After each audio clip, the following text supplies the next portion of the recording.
Our lead discussant for this session, Ratna Manucha, needs no introduction. She is an educator, writer, poet, and columnist. She has been with VoW since its very inception. I would like to warmly welcome you, ma'am, on the stage to keep this session forward. Thank you.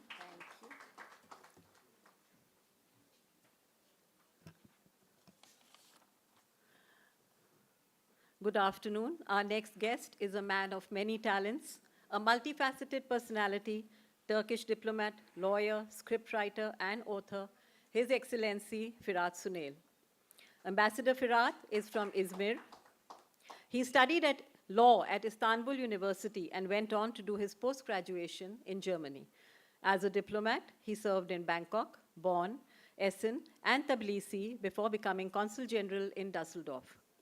In 2013, he was appointed as the first resident Turkish ambassador in Asmara, Eritrea. In 2016, he returned to Ankara and was appointed Director General for Legal Affairs. Ambassador Firat's published novels include In the Shade of the Weeping Willows, which inspired a television series, Izmirli My Last Love, and The Lighthouse Family, which we will be discussing today. Ambassador Firat is currently serving as Turkish ambassador to India, Nepal, and Bhutan. Please put your hands together and join me in welcoming His Excellency Firat Sunel to the dais.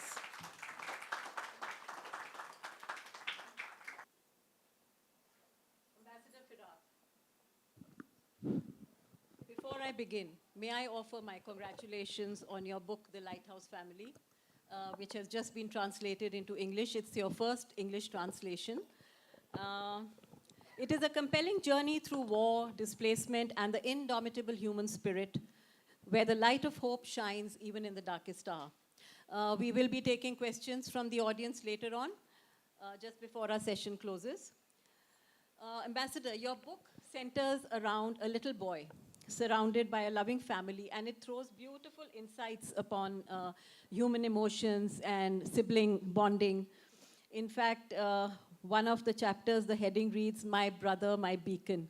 I found that a beautiful metaphor, considering your story revolves around the lighthouse, and the word beacon has been used to describe the brother also.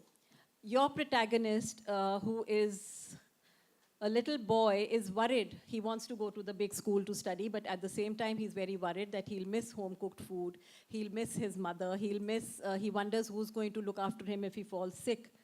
My question to you is now, how many of these episodes or anecdotes are incidents that have been taken from your personal life? Is there any bit of it autobiographical by any chance? Okay, thank you very much.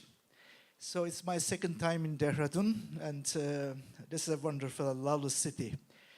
So your question, autobiographical flavors are very common in literary works, especially in novels. And my book is no exception. Many readers can tell, find out the autobiographic features in a book. And sometimes, even when they claim that they know the author very well, they cannot find. So my book has some associations with my own life and childhood, but I will not tell to the readers in order not to interfere with their imagination. So they shall try to find. No, we'll make sure that we make the book so interesting for them that they have to be compelled to buy it and get it signed by the ambassador, because he's leaving today evening. So if you want the book, you'll have to buy it in time. My question is that your novels have been translated into many Indian languages. Some of them are Malayalam, Tamil, and Kannada. And now, of course, The Lighthouse Family, which has been translated into English, your first ever English translation, because you write in Turkish. Now, I was wondering about, do you feel that the originals are somewhere lost in translation? How close do you think the translated works are to the original? Because after all, the original is your baby. Now, somebody who's translating it, obviously you would not know the Malayalam and the Kannada, but the English translation is you can make out. So how close do you think the translated works are to the original? Yeah, translated literary works are very, very important because they are bridges connecting people's ideas or cultures. They are cultural highways through which stories transcend the boundaries. And they enrich our understanding of foreign cultures and foster empathy. And the Lighthouse Family is a good example for this. In this book, there is a young little boy, and the book put you in the shoes of this boy. And you observe Turkey's history, culture, and traditions, and even tumultuous recent political life of Turkey through his eyes. So without a translation, you will be not able to understand and read. So they are very important. But back to your question, whether I sometimes feel that something is lost in the translation. Yes, I sometimes feel, because even the best translation is not identical to the original work. Right. But if a translation is very good, then I can say it's close to original. But it's not easy. It's really not easy. So if you speak two languages in good level, you can translate texts. But translating literary text, this is really difficult. Because it is more than linguistic knowledge. You have to reflect the tone, literary style of the author, and emotions and the culture. And sometimes translating cultural nuances are really not easy. You need a lot of explanation. And in novels, we don't like explanations. That's why it is not easy. But when you ask me specifically what I think about the Lighthouse Family, I am very happy. I am very happy with the translation. It's a brilliant translation. The literary translator, Miss Feyza Howell, she is a well-known translator, lives in London. She really had great work, and I think my readers agree with me. And frankly, Penguin Random House would have not published it if the translation were not good enough. So I am happy. And I can judge it is a good translation because I speak English. But it is not always like this, as you mentioned, emphasize. My books have been translated into more than a dozen languages. And when I speak the language into which my novels translated, I can evaluate. But apart from understanding, I can't even read because of the alphabet most of the languages, Malayalam, Kannada, Hindi, Bengali, Tamil, Arabic, Georgian. I cannot. And of course, it's a risk. You can never know whether this translation is good, close to the original, or not. It's not easy. But as an author, I keep close relations, contacts with my fellow authors in the region, in the local authors, and with local luminarities.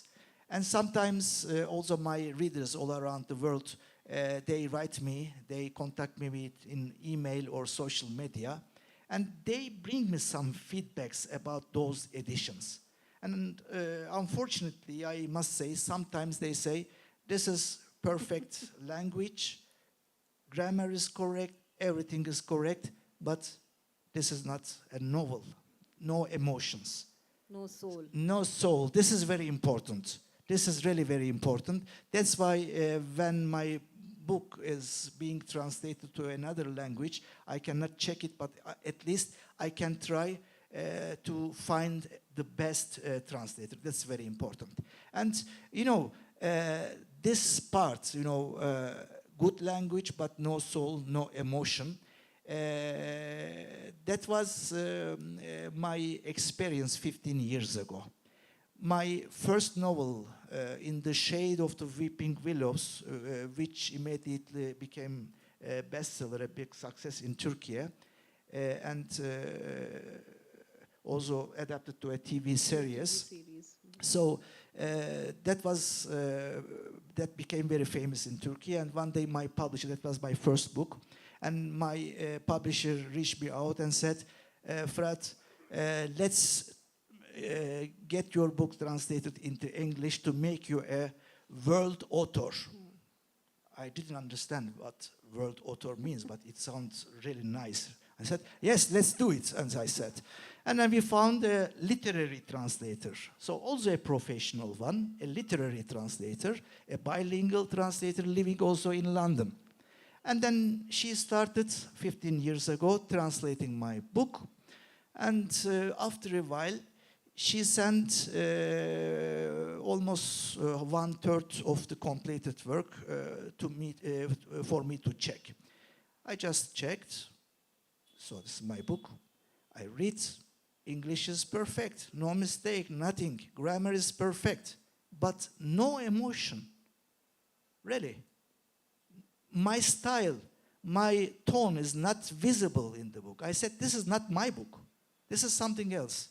And then I said, no, we just stop, interrupt. I don't want to be a world author, I said. And then we stopped, of course. And then I was so disappointed, I didn't dare to start this process again during the years.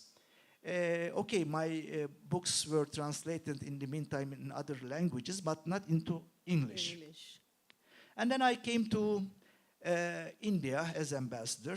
And India is a paradise for readers, full with bookworms. So many festivals. Look, now I am here.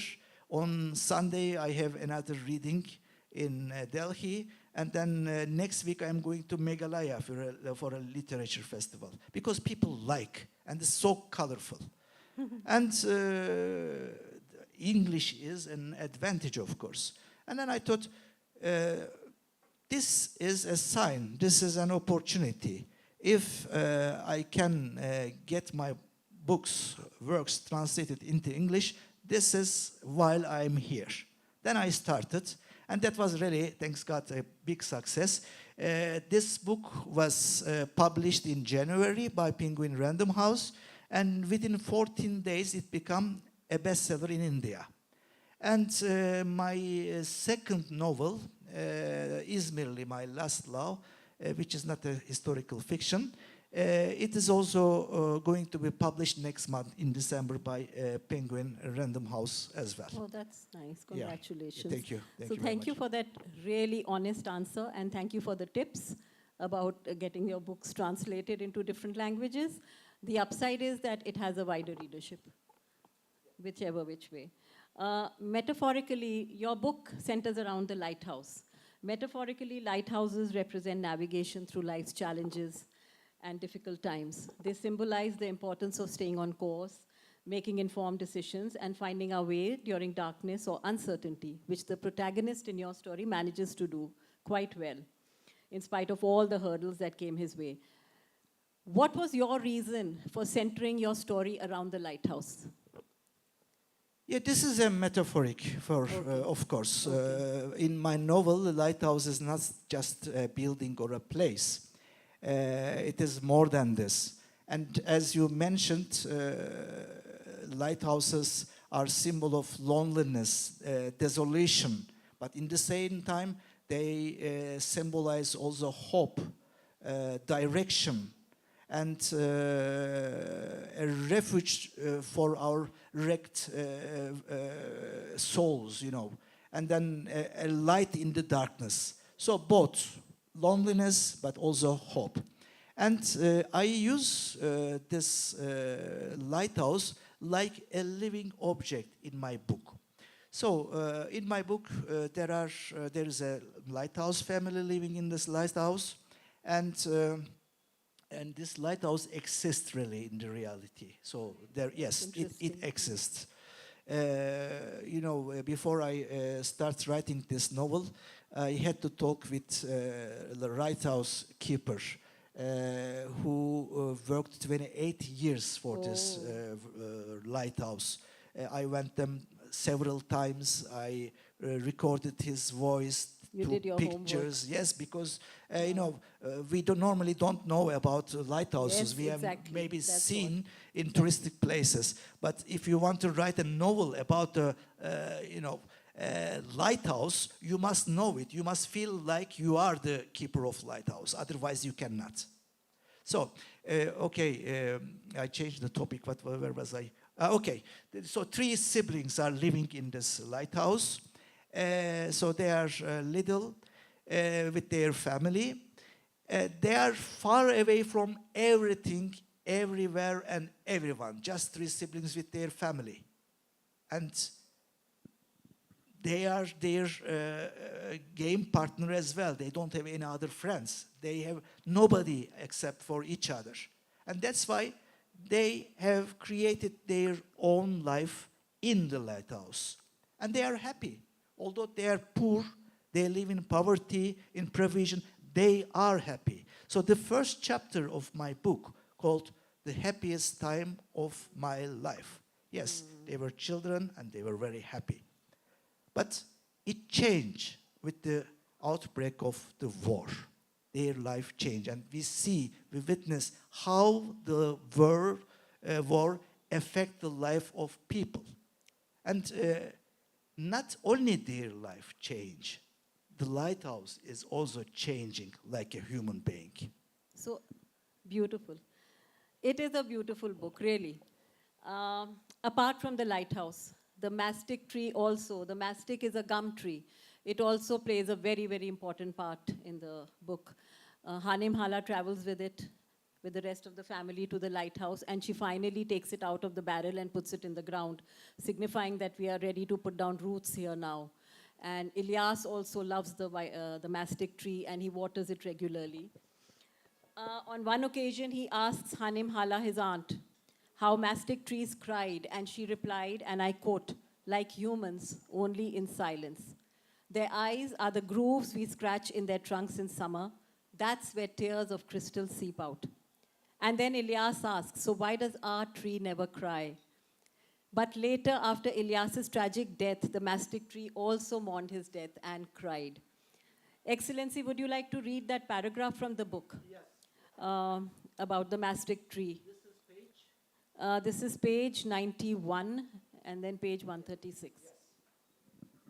So you have already given background information. I will just read the snippet. Oh, okay. Okay, I can.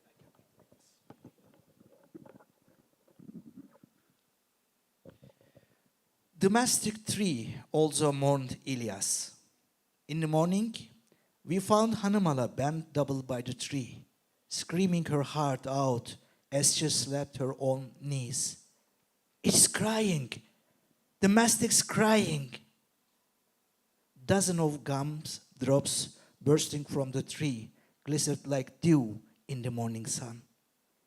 Crying like it did for my brother after the earthquake. Will you look at God's ways? She wailed. The wind of breathed hold everywhere.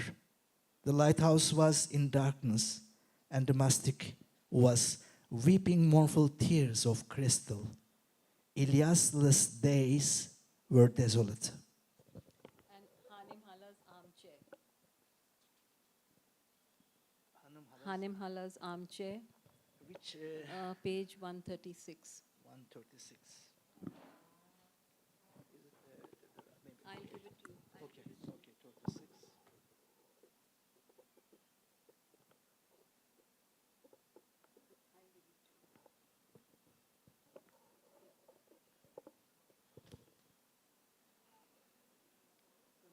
Okay.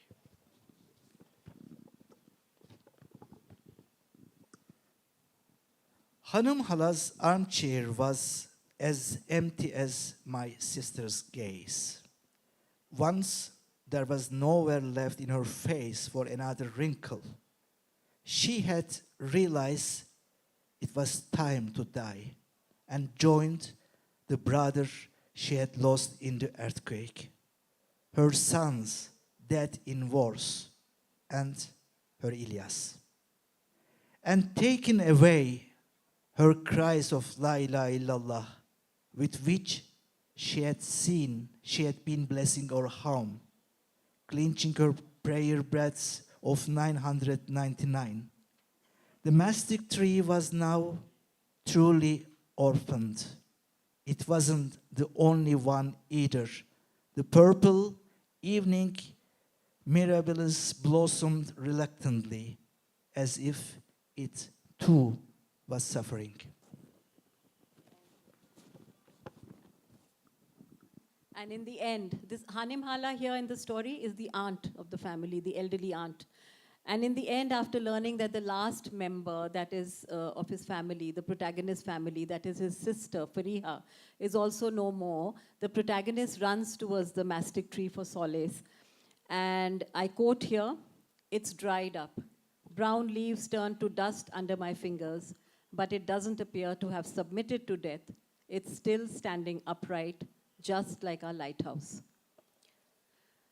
So this part was so beautiful and so poignant, so I just had to have the ambassador read this.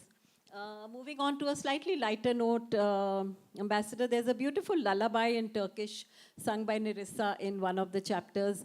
And the word nini caught my eye because nini is also used in Hindi. We use it as a term of endearment for our young children, you know, when we want them to sleep. It's for sleep, the word sleep. So nini apparently is also a Turkish word. And then there was another word in the same chapter, ajnabi, which means stranger. And in Hindi we say ajnabi. So it was so beautiful, this intermingling of languages and of borders. I wanted you to, you know, elaborate on that. And then read that also. Maybe you read that first and then elaborate on the Turkish lullaby. So, okay. Ninni is among the 9,000 words we use commonly in Turkish and Ninni. There are so many, so many. 9,000? Yes, dost, Wow. düşman, hayat, dünya, insan. So they are all, you know, sometimes when I hear people talking Hindi between among them, I can pick up words. I cannot Yes. maybe understand, but I can pick up. And every day I hear a word that we also use in Turkey. Kima, for example, meat means meat. This is of Turkish origin. Panir from Turkey. So last week I was in Kaziranka National Park, and then I just want to rent and buy ocular. And then the child come to me and say, "Dürbün." We use dürbün as well. Every day, really. It's said that 9,000 common words. Beautiful. So, and ninni is in a world. This is also a symbol in my novel. It points to the common culture of two divided peoples, Turks and Greeks. So, just as some background information, a young Greek girl called Nerissa. She was born in Greece after their family migrated from Turkey to Greece. After they left Turkey, she was born. And after years, she returned just to find the old house. She has never lived there, but when she found the old house, she really felt like this is her own house.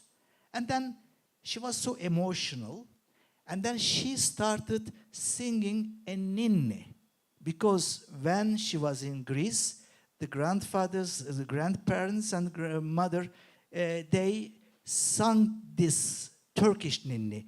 In Greece, a Greek family sings a Turkish ninni to their daughter. So this is, you know, intermingling of cultures.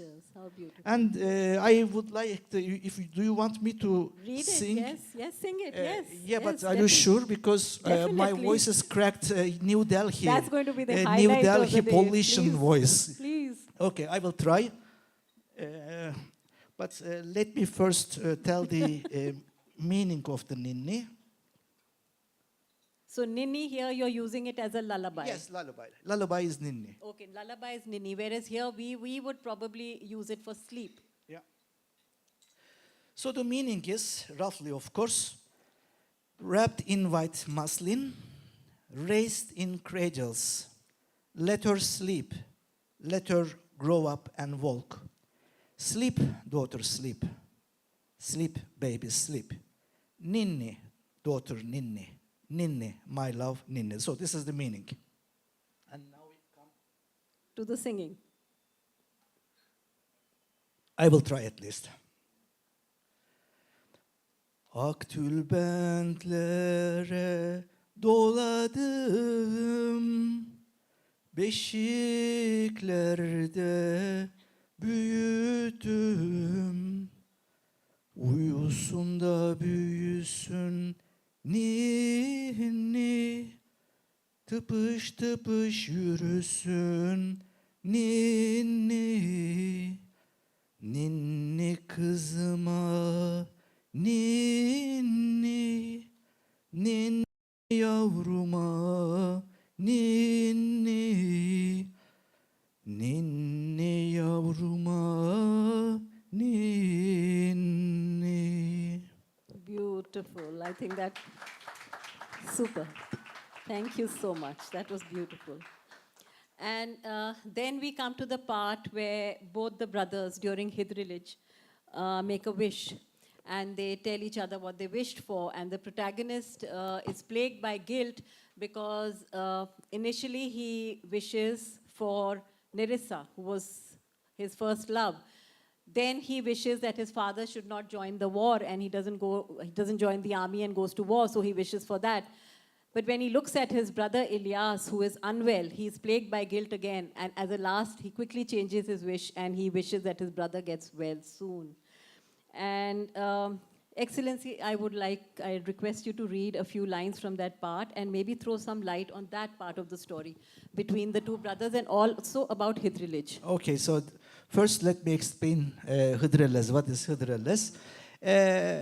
People, there are so many events or days all over the world in cultures in which people think their wishes would come true. For example, in Diwali, in Eastern Christmas, or in Songkran in Thailand. And especially children are crazy about wishes. So Hıdrellez is also such an auspicious day, celebrated on 6th of May, mainly in Turkey, but West Asia, Central Asia, Balkans, Caucasus, and this is also a herald of spring. So it is believed that two prophets, Hıdır and Ilyas, they meet once a year on 6th of May. They come to earth and meet. So that's why Hıdrellez is after their name. Hıdır, Ilyas, Hıdrellez. And then in the night, we have some rituals, we celebrate this, and also we make some wishes. And we make it in a, different way, not just wishes, but like a ritual.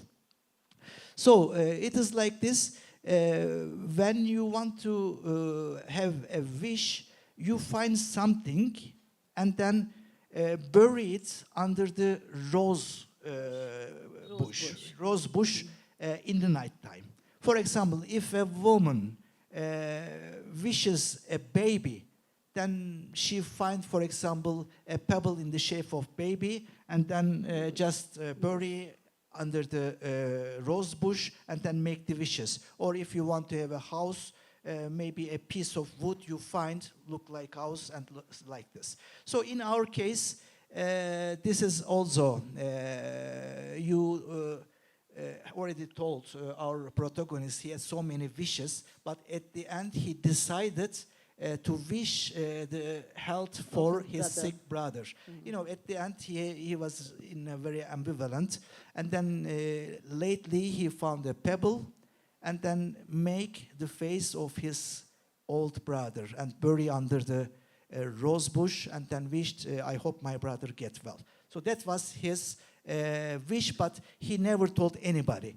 So now the time goes after Hıdrellez, and finally our protagonist is ripe for the exam. So he is going to the city to take this exam, which is his dream And then Ilyas also wants to accompany him just a bite up to the hills. And this is the snippet I am going to tell is about their dialogue. Yeah, so you read that bit.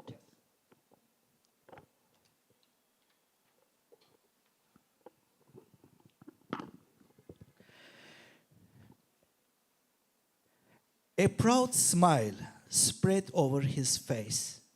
You know, he asked, at Hıdrellez, I asked God to help you pass the test. You were the mastic leaf, the sheet of paper with writing on it that I wrapped in was your school. And I prayed so hard. I know, they say you are not to tell your wish, but God still accepts if it is children who tell. We walk in silence for a while. What did you ask for? He asked nervously. The indecision that I'd suffered in the eve of Hıdrellez seemed to return. I prayed to pass to exam 2, I said dismissively. I don't know why I lied. Since we both made the same wish, you are sure to pass, he said self-confidently. He seemed to gasp for breath as we climbed another hill, so I insisted he go back. He nodded reluctantly, and we hugged. I watched him shuffle down the hill in bare feet. He was skinny and feeble enough to stumble and stray from the footpath from time to time as he struggled against the wind, pushing him back. I couldn't resist it. Holding both hands to my mouth, I yelled behind him, actually, I wished that you would get better. The wind slapped my sentences back and flung them up into the air. Beautiful, yes.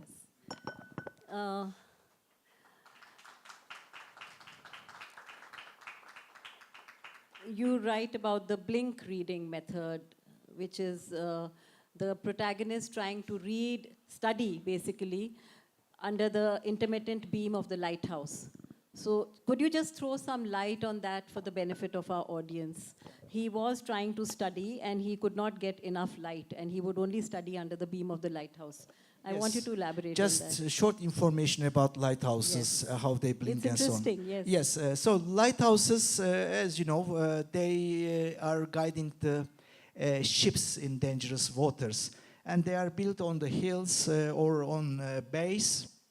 And their lights can be seen afar, miles away. In early days, in old days, there was no electricity. That's why they worked with gas cylinders. And each lighthouse has different sequence of flashes. So you can identify with the flashes. And when a captain, for example, passes by and see a very far away a lighthouse, from the blinking he can say, oh, we are now here, we have to go like this. So, but the flashes are very fast. It is just made to guide the ships, not to read. But our protagonist, he is preparing the exam. And that time there was no electricity. And daytime, he goes with his family to work on the field. And then in the evening, he comes very, very tired, but he must study. How can he study? He just try to study in front of the blink, but this is really not easy because our lighthouse blinks flashes like that, like this, 3 short, 1 long. But 3 short is like this.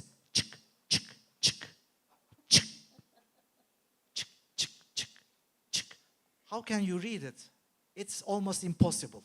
So this is, you know, also a lesson that we have to take from the novel. Do you want me to read a short passage from about so how he managed to read? Very short. This is page 96.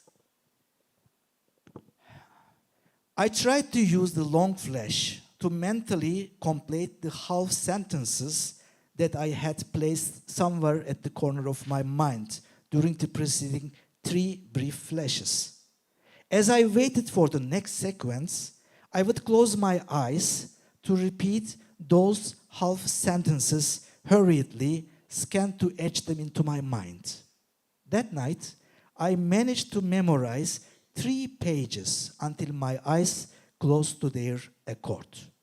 1 week later, I had progressed to read a sentence and a half each sequence. That is so beautiful. I think we move on to some lighter questions now, Ambassador. When did the writing bug actually bite you? Then my second part of the same question is, do you get, in your present appointment, do you get enough time to write? The protagonist in your story also wants to become a published author. So was there some bit of autobiographical at the back of your mind when you wrote this? Is it taken out from bits of your life? So no question about autobiography, because if I tell this is my autobiography, this is my imagination, this is reality, then there is no surprise for the readers. Yeah, it merges. Our readers sometimes ask me, which part is imagination and which part is true? I don't tell, because then I destroy. I don't think one can even tell, because it just merges. One doesn't know as a writer where it begins and ends. But about bitten by writing bug, you know, I am constantly bitten by writing bug, and always.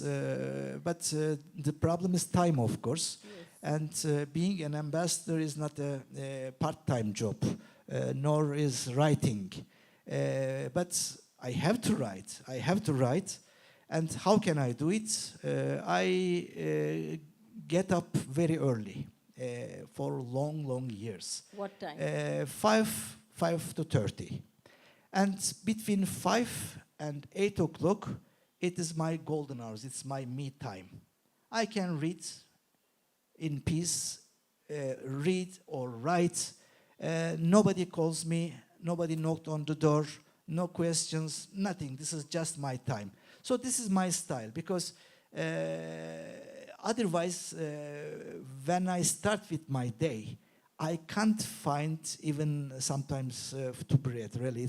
We are so busy. So this is the only way what I can do. So wake up very early. And I think it's a feel-good factor if you go to work feeling that, yes, I have achieved something, what I wanted to do. Yes. I, for one, feel very good the day I write. It changes your mood, you know. Yes, it does change your mood. I agree with you. Yes. Yeah. And we will take questions from the audience after this. One last question, please. When you're in a meeting or you're doing something really important and suddenly an idea pops into your head, what do you do then? Do you wish, you're sitting surrounded by all these important people and suddenly you have this crawling inside your head waiting to get out? What do you do? Yes, very, very good question, and it really happens to me. And you never know why your head comes to a brilliant idea. And it comes at the oddest of times. Yes, they are not selective. They can every time come. And the moves sometimes come with great inspiration when I was in the mid of an important meeting. And it happens, really. And then I think in that moment, a smile arises on my otherwise serious face. But I don't dare to think what my colleagues would think about me, just starting smiling seriously. So it's embarrassing, but it happens. It does. Yes. But it's just revolving around your head. There's no way you can sort of put it down somewhere. No. Whenever I find them after the meeting or them, I write. You write. Yes. I write immediately. Otherwise, you forget. Exactly. It slips out easily, very fast. We have time for some questions if anybody would like to talk to the ambassador. Can somebody pass a mic, please? I can talk loud. Yes.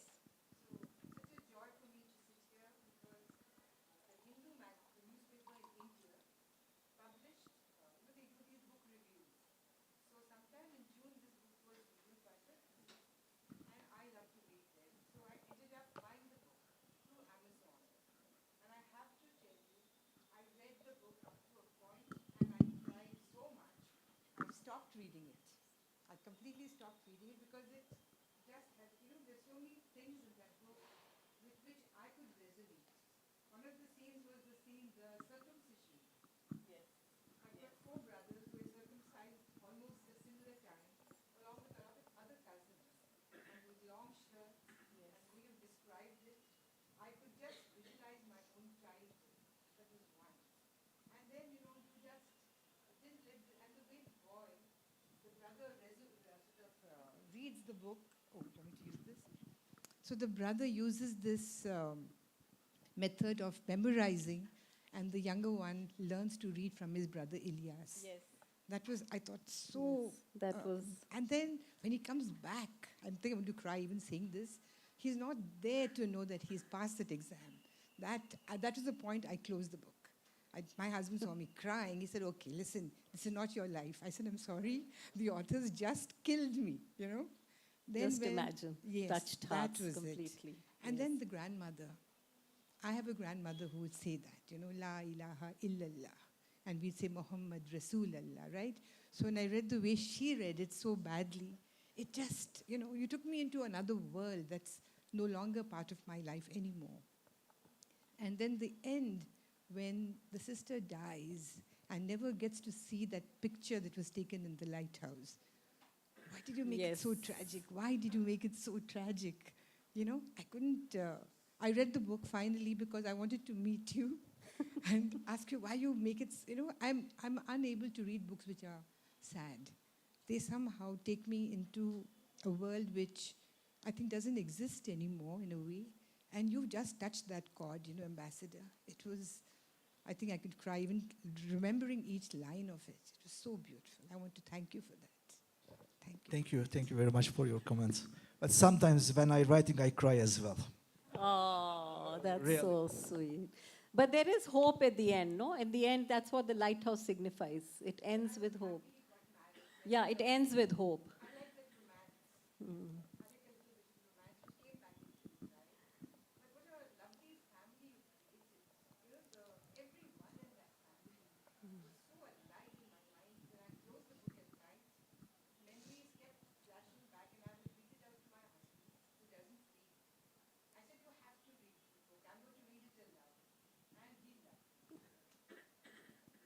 Yes, you had a question? Hi. Lovely to meet you, sir.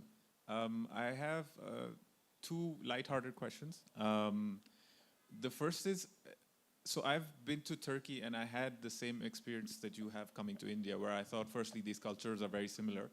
And also there were so many words that were similar, like parde and dikkat and all those things. You said earlier about when you were translating your works that sometimes there was no soul almost.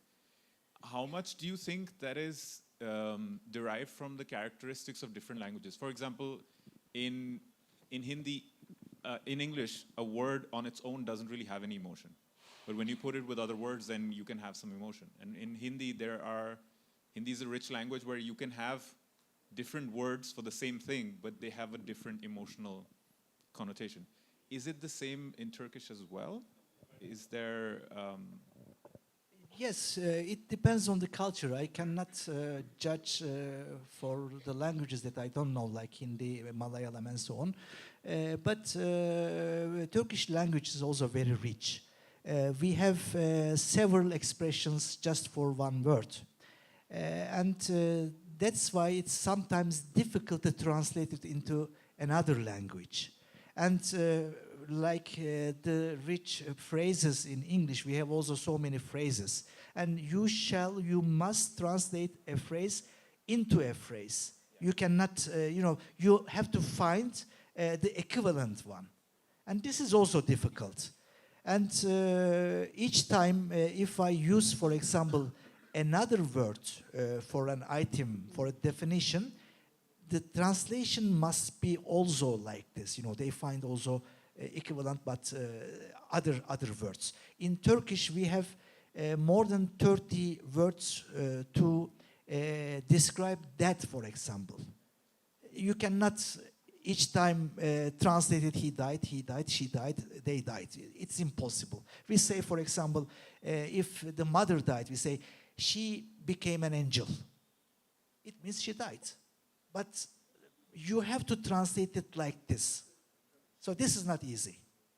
I think the bottom line is that all languages have a lot of soul, and it all depends upon the writer, how much, what's coming out of the writer, and of course the translator. Any more questions, please? I just had a small second part to that. So in this thing between cultures, I was also curious about your take on the similarities between Turkey and India, and whether that also, like as ma'am was describing, the pathos and the tragicness that came out in your story, do you see the similarity in the cultures as leading to similar emotional stories, for example? Yeah, there are so many similarities. The ma'am, for example, told about her experience, but this is not the first time that I hear such things from my readers. In literary festivals or in other events, I come together with my readers, and then they always say, oh, when I read your book, I really call on my old childhood. So there are so similarities. So even this example shows how similar our cultures are. And in our daily life, there are so many similarities, but we are not aware of this. But when you think, when you concentrate, like I try to pick up the common words, you really see there are so many. So this is the reason, for example, why Indians prefer to go to Turkey for weddings, because it's a modern country, but they can have their own traditions there. You know, the respect for elderly people, it is the same. And when you go to a temple or mosque or house, you have to keep your shoes out. And then if you want to get married, you have to get the permission of your parents.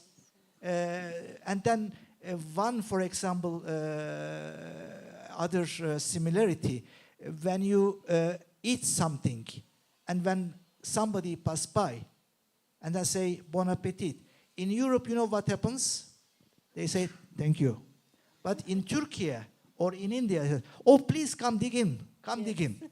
So many similarities. When you think, then because Turkish, movies are very popular, you get used to watch them, and you are not aware of the difference, of the similarities anymore. But when you really just focus on what are the similarities, you will find so much.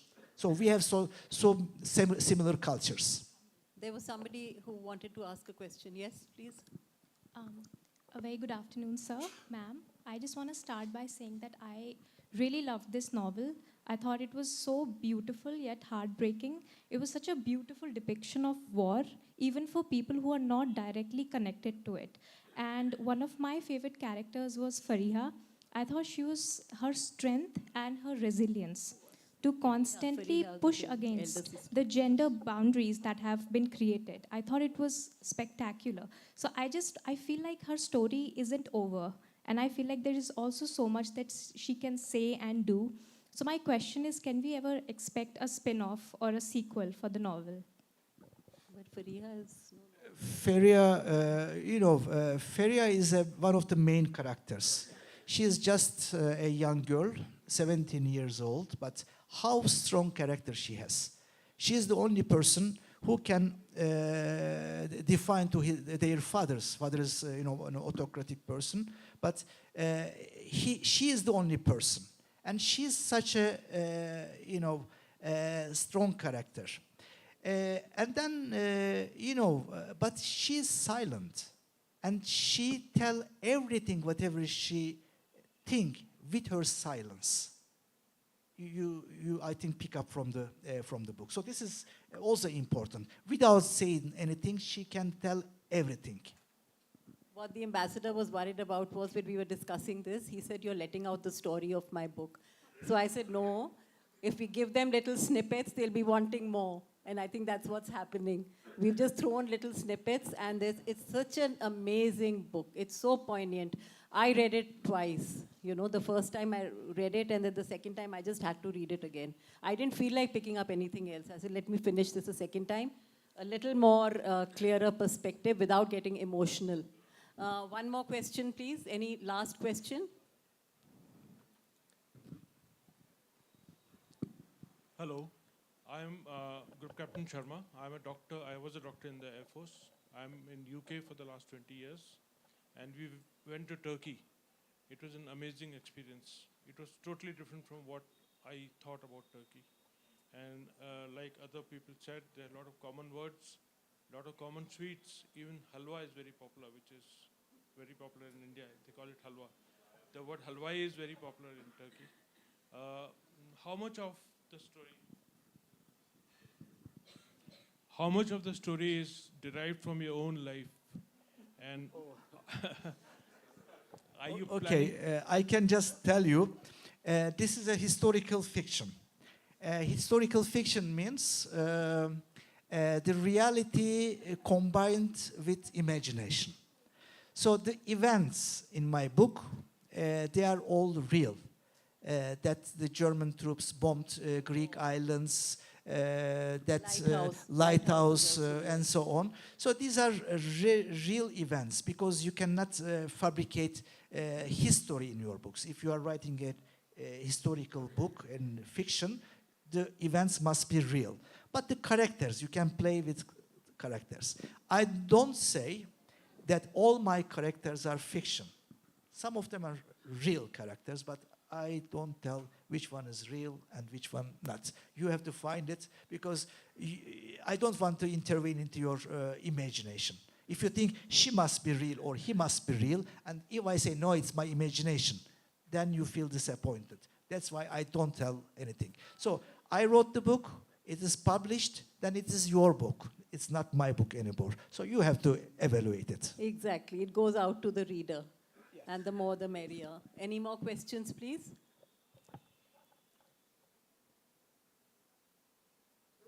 Yeah. Somebody wants to...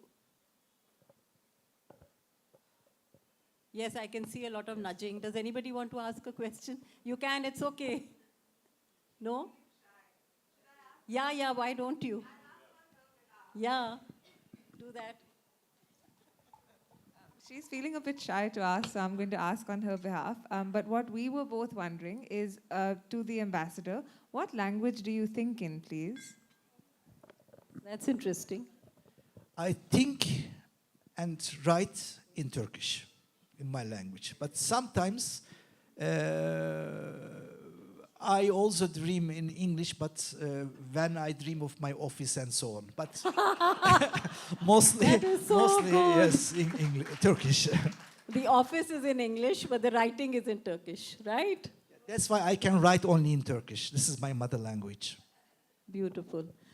Beautiful. May the ink in your pen never dry, Ambassador Firat. Thank you so much. It's been absolutely wonderful talking to you. Thank you so much for your interactions. Thank you. What a wonderful session, right? Let's have a huge round of applause for both our panelists. Now I would like to request Ratna Manucha ma'am to present a VoW author's kit to our author, please. And I would like to use this opportunity to congratulate you as well, because you become also Penguin author now, right? Yes.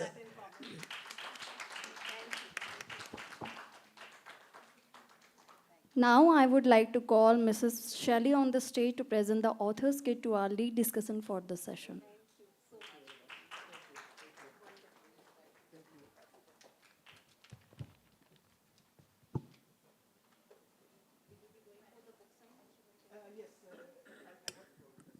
And the ambassador will be going for the book signing to the book venue. So if anybody wants to get the book signed, he'll be there.